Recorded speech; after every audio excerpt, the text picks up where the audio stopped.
Hi, I'm Harry Rothenberg. I'm here to share with you a powerful story about chesed.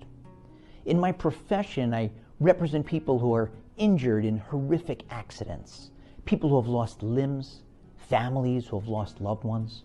A number of years ago, I represented a family, parents who had lost their son in unbelievably tragic circumstances. If I told you what happened, you'd have difficulty sleeping tonight. Before this young boy died, he was in a coma for a couple days. His older brother went to visit him in the hospital, and his older brother had spent the past year, the year after high school, in yeshiva in Israel and had been inspired. One day while he was in yeshiva in Israel, he went to hear the Gadol, Rav Scheinberg Zatzal, speak. Rav Scheinberg, as we know, was well known for wearing many pairs of tzitzis. And Rav Scheinberg spoke about the importance of wearing tzitzis, and this young man was very inspired. It happened to be that Rav Scheinberg's son, also Rav, was in the audience. And after the talk, this young boy went over to Rav Scheinberg's son with an unusual request. He said, "I was very inspired by your father's talk. I'm just wondering, would it be possible for me to get one of the pairs of tzitzis that your father wore or wears?" And the younger Rabbi Scheinberg said, "I'm not sure, let me check. Here's my phone number, get in touch with me and I'll let you know." For the next couple weeks, this young man was trying to get in touch with Rav Scheinberg's son, but he wasn't able to. Until finally one night, he reached him. He said, "I do remember you, and I have them for you. I've got a pair, but I'm leaving for the airport in 20 minutes, so get here quick." Kid jumped on his friend's moped, tuss, scooted over to Rav Scheinberg's son's dira, and got there just in time. As Rav Scheinberg's son walked out, he handed this young man a pair of his father's tzitzis. The young boy was incredibly elated. What an unbelievable gift. And now he's visiting his brother in the hospital. His brother who's hovering in a coma between life and death.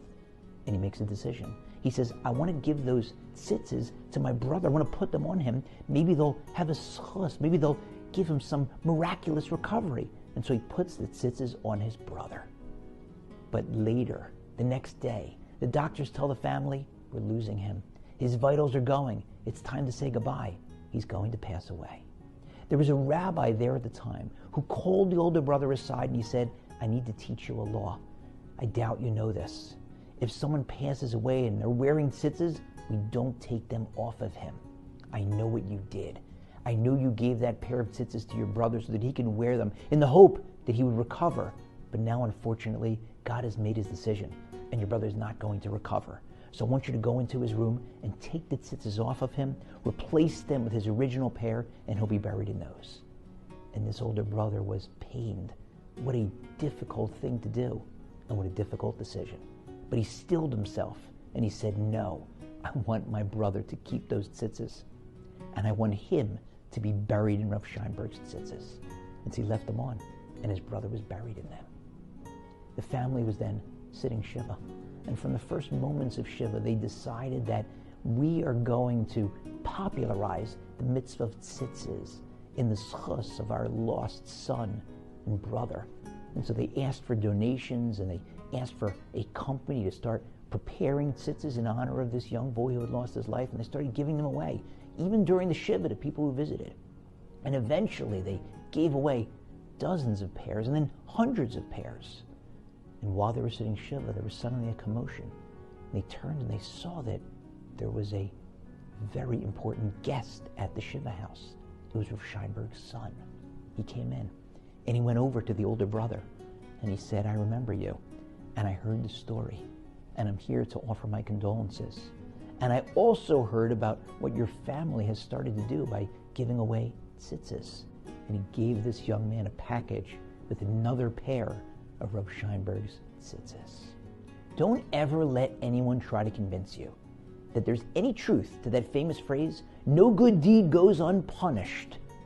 You do a good deed, it's just not going to work out. It's going to come back to haunt you. It's going to be terrible. Don't do it. Nothing could be further from the truth. The truth is that no good deed goes unrewarded.